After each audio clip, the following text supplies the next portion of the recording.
नमस्कार दोस्तों, मैं हृदय मिश्रा आप सभी का स्वागत करता हूं डिकोड एग्जाम के इस डेली करंट अफेयर्स प्रोग्राम में। कैसे हैं आप सभी लोग? आई होप आप सभी लोग अच्छे होंगे और अपनी पढ़ाई को बहुत ही बेहतर ढंग से कर रहे होंगे। देखिए, त्योहारों का जो सीजन था अगस्त माह का, वो अब बीत चुका है। मैंने कल भी कहा था, मैं फिर से इस बात को दोहरा रहा हूं कि अब त्योहार का सीजन फिलहाल के लिए नहीं है। एक महीना लगभग 1.5 महीना नहीं है, यानी कि पीसीएस के एग्जाम तक अभी जो है फिलहाल आपका दशहरा को अगर हम छोड़ दें तो कोई ऐसा बड़ा फेस्टिवल आपके बीच में नहीं है। ऐसे में ये जरूरी हो जाता है कि अपनी पढ़ाई को प्लीज आप लोग सही से करें और फोकस, अगर आपका पीसीएस एग्जाम 2024 है तो आपसे एक छोटी सी रिक्वेस्ट है और वो ये कि अब आप लोग मेंस का यानी कि मुख्य परीक्षा का जो भी कुछ पढ़ रहे होंगे, प्लीज अब आप ना पढ़ें। डोंट टेक एनी रिस्क, इसमें कोई रिस्क लेने वाला नहीं है। सिर्फ और सिर्फ प्रारंभिक परीक्षा अर्थात प्री परीक्षा पर आप लोग लग जाइए। हालांकि इसके अलावा जो आरओ एआरओ के जो अभ्यर्थी हैं वो लोग प्री के साथ मेंस करें, लेकिन जो पीसीएस पर जो खाली डेडिकेटेड हैं, जिनका एग्जाम अभी होने वाला है 27 अक्टूबर को, वो लोग प्लीज जो है अब सिर्फ और सिर्फ प्रीलिम्स पर फोकस करें। और पीसीएस वाले अभ्यर्थियों से खास रिक्वेस्ट है कि कम से कम 32-35 प्रश्न आपके करंट अफेयर्स के आते हैं और ये 32 से 35 प्रश्न दरअसल ये आपके सिलेक्शन में सबसे अहम भूमिका को अदा करते हैं। ऐसे में जरूरी हो जाता है कि न सिर्फ आप करंट अफेयर्स को पढ़ें, बल्कि करंट अफेयर्स पढ़ते समय जितने भी उसके एंगल्स होते हैं, जितने भी डायमेंशंस होते हैं, उन सभी डायमेंशंस पर आपको जो है करंट अफेयर्स को रेडी करना है। इस बात को आपको क्या करना है, विशेष तौर पर ध्यान देना है। ओके, तो चलिए हम लोग बिना देरी के आज के सेशन को स्टार्ट करते हैं। और डेली मॉर्निंग में 8 AM पर करंट अफेयर्स आता है। हालांकि आज लेट हो रहा है, कुछ कारण हो जाता है कभी कभी, तो बाकी लेकिन दिनों में आपको 8 बजे सुबह जो है मिल जाता है करंट अफेयर्स। इसके अलावा जो डेली मॉर्निंग में आपको कुछ आर्टिकल्स भी कभी कभी दिए जाते हैं, आप उनको भी देखा करिए। और जो महत्वपूर्ण जानकारियां मेरे द्वारा आपको दी जाती हैं उन पर भी आप लोग फोकस किया करिए। साथ ही साथ में प्री का जो क्रैश कोर्स चल रहा है, शाम को 7 साढ़े 7 बजे जो वीडियोज आते हैं उनको भी आप लोग देखा करिएगा। ठीक है, चलिए, तो ये कुछ सूचनाएं थी, जो आप कुछ बातें थी जो आपसे शेयर करनी थी। आइए हम लोग बिना देरी के आज के सेशन को स्टार्ट करते हैं। तो आज है 21 अगस्त और आज के कुछ महत्वपूर्ण करंट अफेयर्स पर हम लोग चर्चा करें। उसके पहले हम लोग लास्ट डे का रिवीजन करते हैं फटाफट। देखिए, इसरो की स्थापना कब हुई थी? 1969 को। कई बार एग्जाम में आपकी पूछ लेता है, इसलिए इस पॉइंट को आपको क्या करना है, याद रखना है। इसके अलावा हाल ही में जियो पारसी योजना पोर्टल को किसके द्वारा लॉन्च किया गया? तो वो किरण जो रिजिजू आपके केंद्रीय मंत्री हैं उनके द्वारा इनको लॉन्च किया गया। इसके अलावा बांग्लादेश में राष्ट्रीय शोक दिवस किस दिन मनाया जाता है? तो 15 अगस्त को वहां पर राष्ट्रीय शोक दिवस मनाया जाता है। क्यों मनाया जाता है? क्योंकि जो वहां के शेख मुजीबुर रहमान जो राष्ट्रपति थे, उनकी क्या कर दी गई थी? हत्या कर दी गई थी एक तरीके से। ठीक है, चलिए आगे। नंज नारायण पक्षी अभ्यारण्य कहां स्थित है? तमिलनाडु में। आपको पता होगा कि अभी हाल ही में दरअसल क्या हुआ है, रामसर साइट्स में 3 नए वेटरन्स को शामिल किया गया। वर्तमान में 85 टोटल वेटरन्स हो गए हैं। ये भी हमने आपको डिटेल्स में कराया था। ये प्रश्न आपके एग्जाम के लिए क्या है, वेरी वेरी मोस्ट इंपॉर्टेंट है। नोट कर लेना, बिल्कुल भी इग्नोर मत करना। ठीक है, चलिए आगे बढ़ते हैं। 5वां, तीसरे वॉइस ऑफ ग्लोबल साउथ शिखर सम्मेलन की मेजबानी किस देश के द्वारा की जाएगी? तो वो की जाएगी दरअसल आपके भारत देश के द्वारा। बहुत ही प्यारा सा क्वेश्चन और आपके लिए ये भी क्या है, इंपॉर्टेंट है। तीसरे वॉइस ऑफ ग्लोबल साउथ शिखर सम्मेलन, जिसकी अध्यक्षता या जिसका उद्घाटन बेसिकली कौन करेंगे? प्रधानमंत्री श्री नरेंद्र मोदी। इसके अलावा हाल ही में किसके द्वारा पृथ्वी अवलोकन उपग्रह EOS-08 का सफल प्रक्षेपण किया गया? इसरो के द्वारा। यह प्रश्न भी आपके लिए क्या हो जाता है, इंपॉर्टेंट हो जाता है। इसरो के जो भी प्रोग्राम्स हैं, इसरो के द्वारा जो भी उपग्रह लॉन्च किए जाते हैं, उनकी क्या क्या खूबियां होती हैं, उस पर्टिकुलर उपग्रह का क्या काम रहेगा, ये सारी जानकारियां आपको दरअसल क्या होनी चाहिए, पता होनी चाहिए। ये भी बात आपको ध्यान रखनी है। ठीक है, चलिए आगे बढ़ते हैं। नेक्स्ट है, हाल ही में WHO द्वारा, WHO यानी कि वर्ल्ड हेल्थ ऑर्गेनाइजेशन, जिसको हम लोग क्या बोलते हैं, विश्व स्वास्थ्य संगठन बोलते हैं, के द्वारा किस रोग के लिए अंतरराष्ट्रीय खतरे वाला सार्वजनिक स्वास्थ्य आपातकाल घोषित किया गया है? तो वो किया गया है मंकी पॉक्स के बारे में। और 1975 के आसपास उसको पहली बार देखा गया था मंकी पॉक्स को। और मंकी पॉक्स के बारे में आई थिंक आपको डिटेल्स में जानकारियां होंगी। और मंकी पॉक्स पे आज भी हमने कल के वीडियो में हम लोग जो है इसके पढ़ेंगे एक बार और डिटेल्स में मंकी पॉक्स को। ठीक है, तो इसमें क्या होता है बेसिकली, मंकी पॉक्स जो है अपने आप में एक डिजीज है, सुजोनिक टाइप की डिजीज होती है, जो बेसिकली जानवरों से मनुष्य में या मनुष्य जानवरों में फैल जाती है, जिसको हम लोग सुजोनिक बोलते हैं। इसके अलावा हाल ही में भारत द्वारा किस देश के साथ जल प्रौद्योगिकी केंद्र स्थापित किए जाने की घोषणा की गई है? तो वो किया गई है इजराइल के द्वारा। ये प्रश्न भी आपके लिए क्या है, इंपॉर्टेंट है। इजराइल के पास दरअसल बहुत बड़ी टेक्नोलॉजी है, खासकर इजराइल के पास जो सी वाटर होता है, जो समुद्र का जल होता है, उसको ड्रिंकिंग वाटर में कन्वर्ट करने की टेक्नोलॉजी भी किसके पास है? इजराइल के पास है। आपको मैं बता दूं कि दरअसल सी वाटर को ड्रिंकिंग वाटर में कन्वर्ट करने की जो टेक्नोलॉजी होती है वो बहुत क्या होती है, बहुत ही कॉस्टली होती है। तो अभी तक भारत के पास ऐसी टेक्नोलॉजी नहीं है। आने वाले समय में ऐसा कहा जा रहा है कि भारत अगर ऐसा कर लेता है तो जो बात कही जाती है कि क्या, कि अगर हमने सी वाटर को ड्रिंकिंग वाटर में चेंज कर लिया तो जो आने वाले भविष्य में जो चिंता व्यक्त की जा रही है जल संरक्षण को लेकर के या जल की कमी को लेकर के, वो दरअसल क्या हो जाएगी, पूरी हो जाएगी। हालांकि सी वाटर को ड्रिंकिंग वाटर में कन्वर्ट करने पर प्योर वाटर तो नहीं होता है, लेकिन हाँ उसको काफी हद तक जो है उसका हम इस्तेमाल कर सकते हैं। ओके, चलिए आगे बढ़ते हैं हम लोग। नेक्स्ट है, अब कल हमने आपसे एक सिंपल सा प्रश्न पूछा था। हमने कहा था कि सुशासन दिवस मनाया जाता है, कब मनाया जाता है? तो इसका जो सही उत्तर हो जाएगा वो हो जाएगा 25 दिसंबर, यानी 25 दिसंबर को क्या मनाया जाता है? सुशासन दिवस मनाया जाता है। याद रखिएगा आप लोग, ठीक। चलिए अब हम आते हैं सीधे तौर पर आज के जो है प्रश्न पर, यानी कि पहला प्रश्न क्या है हमारा कि हाल ही में थाईलैंड के प्रधानमंत्री के रूप में किसे चुना गया है? पेंटोगटान सिनवात्रा या इंगलक सिनवात्रा या फाया मनोका पौंड या इनमें से कोई नहीं? बताइए फटाफट इसका राइट आंसर क्या होगा। इसका सही उत्तर होगा आपका ऑप्शन नंबर ए, यानी कि पेंटोगटान सिनवात्रा। एक बात यहां पर मैं आपको बता दूं कि अगर आप इंग्लिश मीडियम के अभ्यर्थी होंगे तो हो सके तो द हिंदू पर फोकस किया करिए, और अगर हिंदी माध्यम के छात्र हैं तो आपसे रिक्वेस्ट है कि कोशिश करिए कि जनसत्ता या दैनिक जागरण में से कोई एक न्यूज़पेपर जो है आप लोग पढ़ा करिए। खासकर जो उसके प्रमुख जो एडिटोरियल जो निकला करते हैं उन पर आपका विशेष फोकस होना चाहिए, क्योंकि वो एडिटोरियल न सिर्फ आपके हिंदी की वोकैबुलरीज को बढ़ाते हैं, शब्दावलियों आपके पास एकत्रित होती हैं, बल्कि उससे आपका एक लेवल का करंट अफेयर्स भी रेडी होता है। साथ ही साथ में मुख्य परीक्षा के लिए निबंध और मुख्य परीक्षा के लिए जो आपके जीएस के जो पेपर दिए गए हैं पीसीएस परीक्षा में, वो भी आपके क्या होते हैं, प्रिपेयर होते हैं। तो कोशिश करिए कि अपनी आदतों में जिस प्रकार आप लोग दैनिक नित्यक्रम करते हैं ठीक उसी प्रकार से आप लोग न्यूज़पेपर पढ़ने की कोशिश जरूर करिए। और सिविल के अभ्यर्थी हैं तो ये आपके लिए जरूरी हो जाता है, ध्यान रखिएगा। कल को इंटरव्यू जब देने जाएंगे ना भाई साहब, तो वहां से आपसे पूछेगा बताओ आज की महत्वपूर्ण न्यूज क्या है। ये आपसे कभी कभी पूछ लेते हैं कि दैनिक जागरण की या न्यूज़पेपर की फ्रंट पेज की हेडिंग क्या है, और अगर आपकी हैबिट नहीं होगी पढ़ने की तो छूट जाएगा। और अगर आपसे एग्जामिनर ने पीसीएस परीक्षा में पूछ लिया यही प्रश्न कि आज के किसी भी खास पेपर की पहली हेडिंग या पहले पेज पर कौन सी न्यूज दी गई है, अगर आप पढ़े नहीं रहोगे तो आप बता नहीं पाओगे। फिर वहीं पर क्या होगा, आपको बहुत ही जो है क्या लापरवाह व्यक्ति माना जाएगा कि अगर आप न्यूज के टच में नहीं हो, समसामयिक विषयों के टच में नहीं हो, तो फिर आपका प्रशासनिक पद पर बने रहने मतलब आगे आने का कोई मतलब नहीं रह जाता है। तो ये सब बातें आपको विशेष तौर पर ध्यान देनी है, इसलिए अपनी हैबिट्स में न्यूज़पेपर को प्लीज अभी से आप लोग डाल दीजिए, यानी कि पढ़ना शुरू कर दीजिए। ओके, चलिए आगे बढ़ते हैं। हाल ही में थाईलैंड के प्रधानमंत्री के रूप में किसे चुना गया है? पेंटोगटान सिनवात्रा को चुना गया है। ध्यान रखिएगा, वो फू थाई पार्टी के नेता थे, ठीक है, फू थाई पार्टी है उसी के बेसिकली नेता थे और उनको पीएम चुना गया है। थाईलैंड के बारे में अगर हम बात करते हैं तो थाईलैंड दक्षिण पूर्वी एशिया में एक देश है। इसकी पूर्वी सीमा पर लाओस, अगर हम लाओस की बात करेंगे तो ये देख रहे होंगे आप लोग लाओस, ठीक। इसके अलावा लाओस और कंबोडिया भी है, यहाँ पर क्या है, लाओस प्लस कंबोडिया, ठीक है।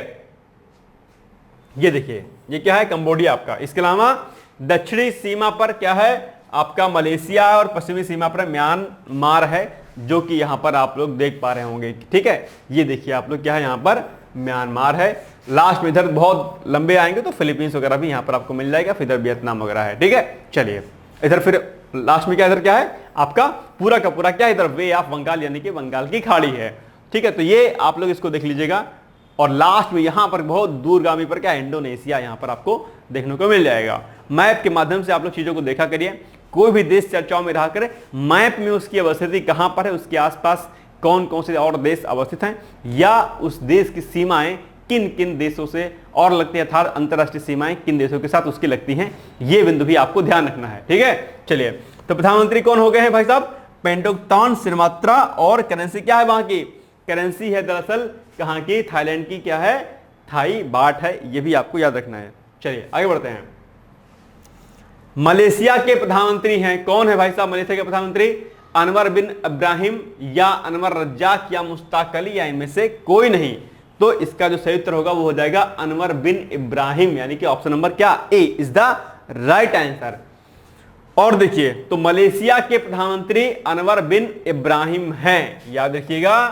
चर्चाओं में क्यों है भाई साहब, चर्चाओं में इसलिए हैं क्योंकि अभी जो मलेशिया के प्रधानमंत्री हैं वो दरअसल भारत की 3 दिवसीय यात्रा पर आए हुए हैं, इसलिए ये प्रश्न आपके एग्जाम के लिए क्या हो जाता है, इंपॉर्टेंट, यानी कि अगस्त माह में भारत की 3 दिवसीय यात्रा पर जो है आए हैं।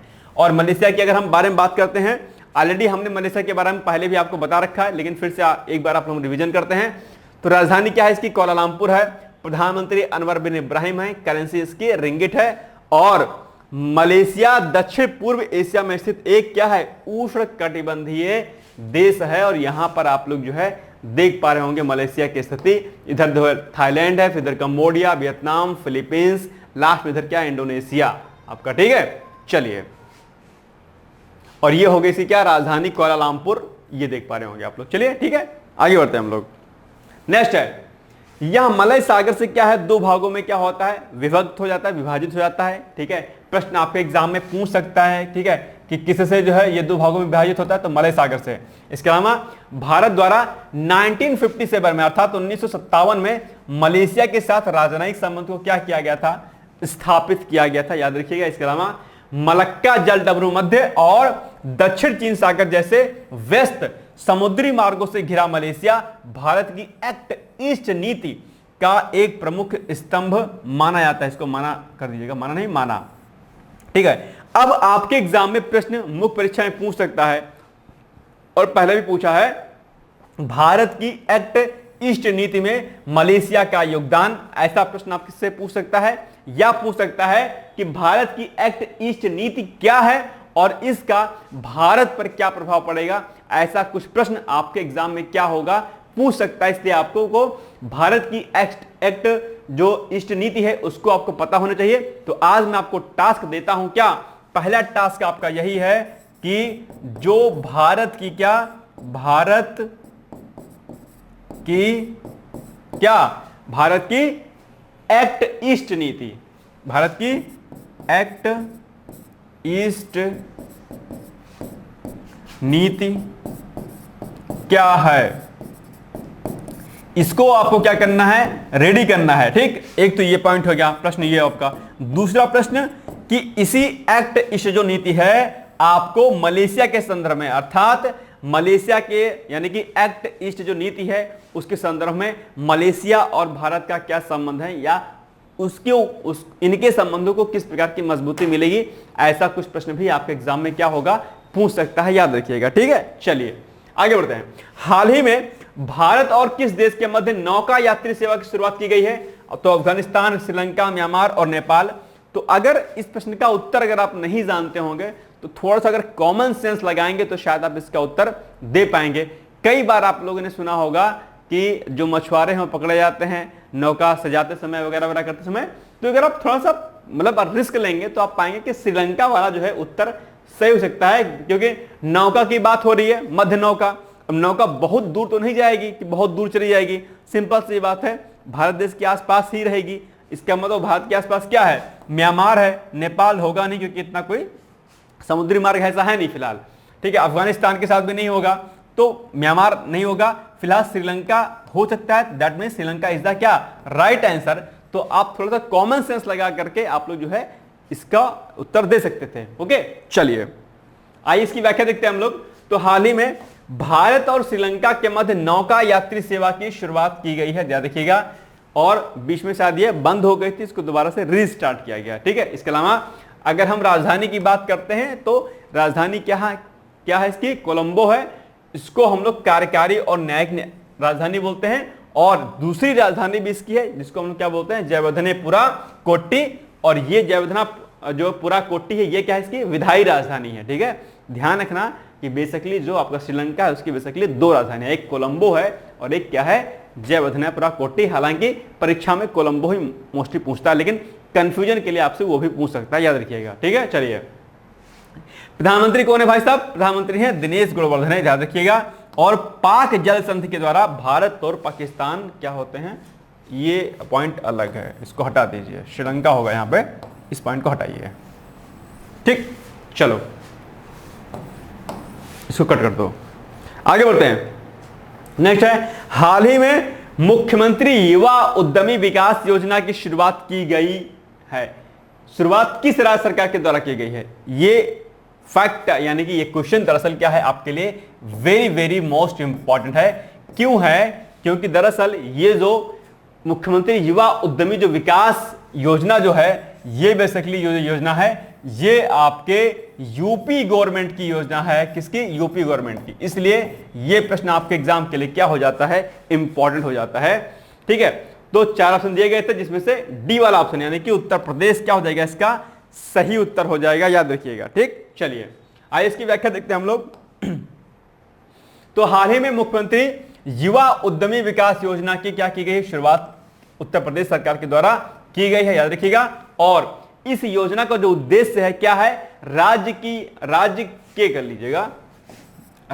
के युवाओं को रोजगार के अवसर को क्या बढ़ावा देना या प्रदान करना, ऐसी योजना। इसके अलावा इस योजना की शुरुआत कब की गई थी?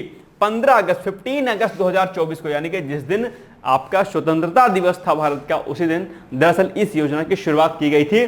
और इस योजना के तहत राज्य में 10 लाख नए MSME यानी कि जो भी सूक्ष्म मध्यम जो लघु उद्योग होते हैं उनको स्थापित करने का लक्ष्य रखा गया है उत्तर प्रदेश सरकार के द्वारा। तो यानी कि अगर आपको कोई उद्योग, कोई नया स्टार्टअप जो है करना है, तो ये योजना दरअसल आपके लिए क्या होगी, हितकारी होगी। आप लोग जो भी आपके वहां पर जो सेवा योजन जो अधिकारी होते हैं, जो कार्यालय होते हैं, वहां पर जाकर के इसके बारे में आप डिटेल्स जानकारी प्राप्त कर सकते हैं और वहां पर लोन ले सकते हैं। और सबसे खास बात इस योजना की है कि बिना किसी इंटरेस्ट के, अर्थात बिना किसी ब्याज के दरअसल ये आपको राशि दी जाएगी। इसके अलावा जब आप उस जो है राशि का भुगतान कर देंगे एक तय समय सीमा के बाद, उसके बाद आप दोबारा से फिर से जो है लोन ले सकते हैं। बहुत अच्छी योजना है, आप लोग इसके बारे में डिटेल्स में जानकारी ले लीजिएगा अगर आपको कोई नया स्टार्टअप स्टार्ट करना है तो। ठीक है, आपके लिए यह है, क्योंकि ये टारगेट है कि 10 लाख नए MSME स्थापित करना है, जो है लगभग 1-1.25 लाख जो है पर ईयर का टारगेट सरकार ने रखा है। तो ये योजना दरअसल क्या है आपके लिए बहुत ही इंपॉर्टेंट, इसके बारे में आप लोग जानकारी ले लीजिएगा। क्योंकि कई लोग होते हैं जो स्टार्टअप करना चाहते हैं लेकिन फंडिंग नहीं होती है और बैंक से लोन लेते हैं, कहीं अन्य जगह से लोन लेते हैं, तो एक लंबा जो है इंटरेस्ट, एक ज्यादा इंटरेस्ट जो है 15%, 20% का इंटरेस्ट जो है 22-25% तक का इंटरेस्ट उनको मिलता है, जो कि एक बहुत बड़ा अमाउंट होता है और कई साल सिर्फ और सिर्फ इंटरेस्ट चुकाने में ही चला जाता है। तो ऐसे में दरअसल जो उत्तर प्रदेश सरकार ने योजना की शुरुआत की है, निश्चित तौर पर जो है क्या है, जो उत्तर प्रदेश के युवा हैं उनके लिए क्या है, यह लाभकारी होगा। चलिए आगे बढ़ते हैं हम लोग। नेक्स्ट है, हाल ही में भारत के नए रक्षा सचिव के रूप में किसे नियुक्त किया गया है? आपके सामने 4 ऑप्शन दिए गए हैं, अरमानी गिरधर, राजेश कुमार सिंह, वीरेंद्र प्रताप या फिर अशोक विष्ट। तो इसका जो सही उत्तर क्या हो जाएगा?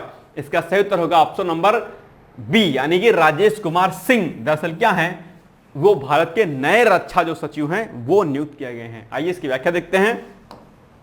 तो हाल ही में भारत के नए रक्षा सचिव के रूप में राजेश कुमार सिंह को नियुक्त किया गया, राजेश कुमार सिंह को नियुक्त किया गया है, याद रखिएगा। और वह अरमानी गिरधर का स्थान ग्रहण करेंगे। और कई बार हमने आपको यही समझाया है कि दरअसल जो है, जो भी व्यक्ति नियुक्त होता है वो किसके जगह पर नियुक्त होगा, वो नाम भी आपको याद रखना होता है। तो आपको यह नाम अरमानी गिरधर का याद रखना है कि इनके स्थान पर दरअसल इनकी नियुक्ति की जाएगी। इसके अलावा अगर हम बात करते हैं कैबिनेट सचिव की, यानी कि जो कैबिनेट सेक्रेटरी होता है, जो कि भारत का सबसे जो क्या होता है बड़ा पद माना जाता है कैबिनेट सेक्रेटरी का, वो इस समय कौन है वर्तमान में? राजीव गौबा हैं। और कई बार आपके एग्जाम में कैबिनेट सेक्रेटरी कौन है, अर्थात कैबिनेट सचिव कौन है, ऐसा प्रश्न आपके एग्जाम में कई बार पूछा गया है। तो आपको दरअसल ये नाम राजीव गौबा का याद रखना है। ठीक है, चलिए आगे बढ़ते हैं। नेक्स्ट है, विश्व संस्कृत दिवस 2024 मनाया गया। कब मनाया गया? 18 अगस्त को, 19 अगस्त को, 20 अगस्त को, 21 अगस्त को? बताइए भाई साहब, फटाफट बताइए। तो दरअसल ये मनाया गया 19 अगस्त को, यानी कि option number B is the right answer. क्या? B is the right answer. आइए अच्छा, संस्कृत के बारे में आप लोग बहुत ही अच्छे तरीके से जानते होंगे। इसका उद्देश्य क्या है? संस्कृत की इंपॉर्टेंस को बताना, लोगों में इसके प्रति लोगों को जागरूक करना। और मजेदार बात यह है कि शायद आप लोग को पता होगा कि पूरे विश्व में सिर्फ और सिर्फ एक ही ऐसी लैंग्वेज है जो क्या है, पूर्णतः वैज्ञानिक है, अर्थात वैज्ञानिक जिसको हम लोग बोलते हैं, यानी कि साइंटिफिक है। ठीक है, और कोई लैंग्वेज जो है साइंटिफिक नहीं है। अर्थात संस्कृत भाषा में जो हम बोलते हैं वही हम सुनते हैं, वही हम लिखते हैं। लेकिन अगर आप अंग्रेजी भाषा की बात करें, मैं कोई कंपैरिजन नहीं कर रहा हूं, इसको आप लोग अन्यथा मत लीजिए, लेकिन अगर एक उदाहरण देता हूं कि अगर हम इंग्लिश की बात करते हैं, ठीक, तो अब देखो मजेदार एक एग्जांपल देखिए आप छोटा सा, और आप लोग अपनी बुद्धि पर जरा, विवेक पर अपना ध्यान दीजिएगा कि आप लोग इतने पढ़े लिखे होने के बाद भी आप लोग ग्रामर को सही से नहीं समझ पाते हो, जिस पर हो हल्ला करते रहते हो, ग्रामर इंग्लिश इंग्लिश इंग्लिश। एक एग्जांपल देखो, योग, इसकी स्पेलिंग क्या होती है? YOGA, ठीक, YOGA। इंग्लिश ग्रामर के अकॉर्डिंग इसकी जो टर्मिनोलॉजी होनी चाहिए, इसका जो प्रोनाउंसिएशन होना चाहिए, वो क्या होना चाहिए? वो होना चाहिए योग। क्या? योग। ग्रामर के अकॉर्डिंग, इंडियन ग्रामर के अकॉर्डिंग ये होना चाहिए योग। लेकिन आप लोग क्या बोलते हो भाई साहब? योगा। क्यों बोलते हो? क्योंकि जो पश्चिमी कंट्रीज के लोग हैं वो इसको योगा बोलते हैं, उनका प्रोनाउंसिएशन वही है, योगा वाला। और आप जिसकी संस्कृत, जिसकी धरोहर योग शब्द है, आप लोग क्या बोलते हो? आप लोग बोलते हो भाई साहब योगा, योगा। अरे भाई साहब, ये एक बात बताओ मुझे, आपने बोला योगा, ठीक, जब बात को समझना, थोड़ा सा दिमाग लगाना, आपने क्या बोला? योगा। इसको सुनो जरा ध्यान से आज, ठीक है? आपने बोला योगा। अब आप एक बात बताओ कि क्या हिंदी भाषा में कोई शब्द योगा है? कभी आपने हिंदी में, हिंदी व्याकरण में कभी आपने योगा पढ़ा क्या? नहीं पढ़ा। और योगा का संधि विच्छेद क्या आप कर सकते? नहीं करेंगे। क्या इसका, जब कोई भी शब्द तभी ग्रामेटिकली सही माना जाता है जब उसका हम संधि विच्छेद करते हैं, और संधि विच्छेद करने पर उसका वही मूल अर्थ निकलता है। योगा का संधि विच्छेद करके देख लीजिए क्या निकलेगा? नहीं निकलेगा भाई साहब, योग है, नॉट ए योगा। तो आज से अगर आप लोग जो है योगा शब्द यूज करते हैं, मत यूज करिएगा, योग करिएगा, ठीक है? दूसरी बात, एक महत्वपूर्ण बात यह कि इसके अलावा जैसे भरत की स्पेलिंग देख लीजिए आप, लिखा स्पेलिंग में भरता होता है, लेकिन प्रोनाउंसिएशन हम लोग भरत करते हैं। तो ये सब बातें, इसलिए संस्कृत एक ऐसी लैंग्वेज है जो जैसी बोली जाती है वो वैसी कही जाती है, अर्थात उसका प्रोनाउंसिएशन भी वैसा होता है, वही लिखा भी जाता है। उसमें यह नहीं कि यहां पर टी साइलेंट है तो वहां पर पी साइलेंट है, यहां पर गा साइलेंट है वहां पर बा साइलेंट है, वहां पर साइलेंट कुछ नहीं होता है, वहां पर सब कुछ फ्लो में चलता है, राइट? और आपको पता है कंप्यूटर के लिए और स्पेस टेक्नोलॉजी के लिए सबसे बेस्ट लैंग्वेज भी दरअसल कौन सी है? संस्कृत है। और दुर्भाग्य की बात यह है कि भारत जैसे देश में संस्कृत पर ना कोई रिसर्च हो रही है, ना कुछ हो रहा है। हम बचपन में क्या पढ़े भाई साहब? जर्मन पढ़ रहे हैं, जर्मन लैंग्वेज पढ़ रहे हैं। दिल्ली के कई सारे स्कूल्स और विद्यालय आपको मिल जाएंगे जहां पर सोशल साइंस के जो टीचर्स होते हैं, हिंदी के जो टीचर्स होते हैं, संस्कृत के जो टीचर्स होते हैं, उनकी सैलरी अगर 30-32 मिलती है, तो इसके विपरीत जो जर्मन के टीचर होते हैं, जो अलग अलग जो जापानीज के जो टीचर्स होते हैं, उनकी सैलरी 60+ होती है। प्राइवेट स्कूल्स की मैं बात करूं दिल्ली में, अगर रहते होंगे मालूम कर लीजिएगा। ये दुर्भाग्य है हमारे देश का कि जहां पर हम अपनी चीजों को नहीं ध्यान देते हैं, अपनी लैंग्वेज को ध्यान नहीं देते हैं, वहीं पर नासा और अलग अलग स्पेस एजेंसी जो है इस पर काम कर रही हैं और अपने विद्यालयों में संस्कृत को अनिवार्य रूप से लागू भी किया गया है। और हम लोग हाय तौबा, अंग्रेजी अंग्रेजी एंड अंग्रेजी, तभी ये स्थिति बन गई है। खैर ठीक है, मैं विरोध नहीं करता हूं, लेकिन दुर्भाग्य है कि भारत एक ऐसा देश है जिसकी अपनी प्राथमिक शिक्षा जो है अपनी लैंग्वेज में नहीं है, और हमारे प्रगति ना कर पाने का सबसे मूल कारण दरअसल यही है कि हमारी शिक्षा व्यवस्था हमारे अपनी लैंग्वेज में नहीं है, जो कि विश्व में किसी भी देश में ऐसा नहीं है। ठीक है, चलिए, तो विश्व संस्कृत दिवस 19 अगस्त को इस बार मनाया गया, 2024 में बेसिकली मनाया गया 19 अगस्त को। ठीक है, उद्देश्य क्या होता है? संस्कृत को सम्मान देने और संस्कृति को लेकर लोगों में जागरूकता फैलाने हेतु। संस्कृत कर लीजिए, ठीक है, संस्कृत। इसके अलावा वर्ष 1969 में यानी कि 1969 में भारत सरकार के शिक्षा मंत्रालय के द्वारा पहली बार इसे मनाया गया था। इसके अलावा सावन महीने के पूर्णिमा को, अभी आपको पता है सावन चल रहा था, सावन की जो पूर्णिमा होती है उसी दिन दरअसल इस दिवस को मनाया जाता है, यानी कि प्रतिवर्ष जो है ये बदलता रहता है।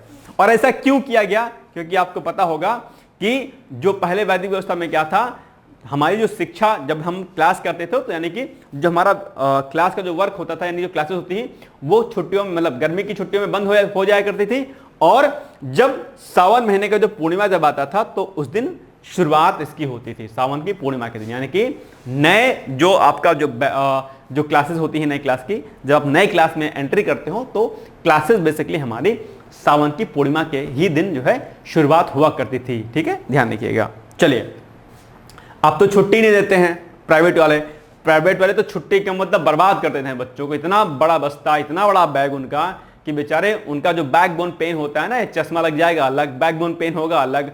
ठीक है, फिजिकल एक्टिविटीज कुछ करते नहीं है, बस्ता अलग से लाते रहते हैं। छुट्टियों में वर्क इतना दे देंगे स्कूल कॉलेज वाले, इतना दे देंगे कि बेचारा मानसिक प्रताड़ना उस बच्चे की इतनी हो जाती है कि मैं क्या ही बताऊं। लेकिन दुर्भाग्य है कि हम पढ़ा रहे हैं, सब लोग पढ़ रहे हैं। खैर, नेक्स्ट है, हाल ही में किस देश के द्वारा पुनः सैन्य सेवा शुरू किए जाने की घोषणा की है? तो वो क्रोएशिया, पाकिस्तान, इजराइल, रूस। तो ये हो जाएगा इसका सही उत्तर क्या? क्रोएशिया के द्वारा। क्रोएशिया के द्वारा पहले क्या था जो है ये बंद कर दिया गया था, दोबारा से इसको फिर से शुरू कर दिया गया है। ठीक है, तो हाल ही में क्रोएशिया के द्वारा पुनः सैन्य सेवा शुरू किए जाने की घोषणा की गई है, अर्थात सभी लोगों को जो है सेना में सेवा देनी है। क्रोएशिया के बारे में अगर हम बात करते हैं, ठीक है, ये क्रोएशिया हो जाएगा। क्रोएशिया के बारे में बात करते हैं तो राजधानी से क्या है? जाग्रेब है, करेंसी यूरो है, प्रधानमंत्री अंद्रेज प्लेकोविक हैं। तो ये भी आपको क्रोएशिया के बारे में कुछ एक पॉइंट्स आपको क्या करने हैं, याद रखने हैं। ठीक है, और भारत में भी मुझे लगता है कि सैन्य सेवाएं जो है अनिवार्य कर देनी चाहिए, जिस तरीके से अंतरराष्ट्रीय स्तर पर परिस्थितियां बदल रही हैं। ओके, चलिए आगे बढ़ते हैं। नेक्स्ट है, विश्व फोटोग्राफी दिवस मनाया जाता है, कब मनाया जाता है? 18 अगस्त, 19 अगस्त, 20 अगस्त या फिर 21 अगस्त? इसका सही उत्तर क्या हो जाएगा? बी, यानी कि 19 अगस्त को विश्व फोटोग्राफी दिवस मनाया जाता है। भाई साहब, ये प्रश्न आपके एग्जाम में एक बार पूछा जा चुका है, इसलिए आप लोग इसको क्या करिएगा, याद रख लीजिएगा। ठीक, चलिए, तो विश्व फोटोग्राफी दिवस 19 अगस्त को मनाया जाता है, याद रखिएगा। और अगर हम थीम की बात करते हैं वर्ष 2024 के विश्व फोटोग्राफी दिवस की, तो थीम क्या है? थीम है आपकी एन एंटायर डे। इसके अलावा एक फैक्ट यहां पर और हमने मेंशन करवाया है, वो क्या है कि फोटोग्राफर मोहम्मद सलीम ने 18 अप्रैल को गाजा पट्टी में अपनी 5 वर्षीय भतीजी के शव को गोद में लिए एक फिलिस्तीनी महिला की तस्वीर के लिए प्रतिष्ठित 2024 world press photo of the year पुरस्कार जीता। आपके एग्जाम में प्रश्न पूछ लेगा कि बताइए क्या world press photo of the year पुरस्कार किसने जीता? आप तुरंत बताएंगे, मोहम्मद सलीम ने। ठीक, याद रखिएगा इस पॉइंट को। ओके, चलिए आगे बढ़ते हैं। अब आज आपके लिए प्रश्न है कि उत्तर प्रदेश दिवस मनाया जाता है, कई बार आपके एग्जाम पूछा गया है, ऑलरेडी इंपॉर्टेंट है। तो 24 जनवरी को, 26 जनवरी को, 24 फरवरी को या फिर 1 अप्रैल को? बताइए आप लोग फटाफट कमेंट बॉक्स करके कि इसका उत्तर क्या होगा। और उम्मीद करता हूं कि आप लोग ज्यादा से ज्यादा लाइक करेंगे। थोड़ा सा 1 सेकंड का भी समय नहीं लगता, आप जस्ट क्लिक कर दीजिएगा, लाइक हो जाएगा। साथ ही साथ में इसका उत्तर भी आप लोग ज्यादा से ज्यादा प्लीज दीजिएगा। देखते हैं कि कितने ज्यादा लोग रियली में मेहनत कर रहे हैं और कितने लोग टाइम पास कर रहे हैं। उम्मीद करता हूं कि आप कमेंट ज्यादा से ज्यादा करेंगे। इसके अलावा आइए हम लोग थोड़ा सा मुख्य परीक्षा के प्रश्न पर देखते हैं कि क्या आपको अभ्यास करना है। तो विश्व धरोहर स्थल क्या होते हैं और उत्तर प्रदेश के संदर्भ में विश्व धरोहर स्थलों के बारे में बताएं। यानी कि आपको पहले बताना है कि विश्व धरोहर स्थल क्या होते हैं, इसके अलावा फिर उत्तर प्रदेश के संदर्भ में जो भी धरोहर स्थल होते हैं उनके बारे में कुछ एक पॉइंट्स आप लोग जो है एक एक पॉइंट, 2-2 पॉइंट वहां पर लिख दीजिएगा। तो ये यूपी स्पेशल का क्वेश्चन है जो कि आपके लिए क्या है, इंपॉर्टेंट है। 125 वर्ड्स में आपको लिखना है, बहुत डिटेल्स में आपको नहीं लिखना है, 125 वर्ड्स ओनली। ठीक, उम्मीद करता हूं कि ये जो प्रश्न दिए जाते हैं इनको आप लोग नोट करते होंगे। हाँ, जिनका फोकस 24 पर है वो लोग अभी प्रैक्टिस ना करें, ठीक है, वो लोग बस प्रश्न को नोट कर लिया करें। बाकी जिनका टारगेट 2025-26 का होगा वो लोग अभ्यास कर सकते हैं, लगातार अभ्यास कर सकते हैं एक एक प्रश्न। अगर आप एक प्रश्न भी लगातार करेंगे तो 6 प्रश्न आपने लिख दिया डेली, और 6 प्रश्न भी अगर आपने डेली लिख दिया, यकीन मानिएगा आप बहुत बेहतर प्रदर्शन कर पाने की स्थिति में रहेंगे। क्योंकि जो स्टूडेंट्स होते हैं वो 2-2 साल बीत जाते हैं, 1.5 साल कोचिंग करेंगे, उसके बाद 2 साल बीत जाएगा और एक पेज, सिंगल पेज जो है वो मुख्य परीक्षा के लिए नहीं लिखते हैं, और वही उनके लिए क्या होता है, घातक साबित होता है। ठीक, चलिए आगे बढ़ते हैं हम लोग। हाँ, ये हो गया हमारा, यानी कि अब आपको चीजों को क्या करना है, मैनेज करना है। टाइम आपके पास नहीं है, मैंने कई बार बोला। और बाकी फिर ठीक है, मिलते हैं कल एक नए वीडियो के साथ। तब तक आप लोग पढ़ते रहिए, मस्त रहिए। Thank you so much, bye bye, take care, all the best.